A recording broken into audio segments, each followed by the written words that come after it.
বাবা আমায় কৃপা করুন বাবা। 3 বছর হয়ে গেছে আমাদের বিয়ে হয়েছে, এখনো পর্যন্ত আমাদের কোনো বাচ্চা হয়নি বাবা। আপনি একটু রক্ষা করুন বাবা, আপনি একটু কৃপা করুন। হবে, সব ইচ্ছা তোর পূরণ হবে। তুই একবার যখন আমার কাছে এসেছিস, আমি তোকে খালি হাতে ফিরতে দেবো না রে মা। তুই কোনো চিন্তা করবি না রে মা, এই ভস্রী বাবার আশীর্বাদ তোর মাথার উপরে সবসময় আছে।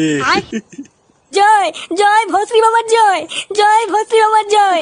বাস বাস, অনেক হয়েছে, আর করতে হবে না। চল, এবার তুই আমার সাথে চল। কোথায় যাবো বাবা? আরে মূর্খ মেয়ে, বাবা তোমাকে তোমার মনের আশা পূর্ণ করার জন্য নিয়ে যাচ্ছে। যাও যাও। আসো খেলবো, খেলা হবে, খেলা হবে।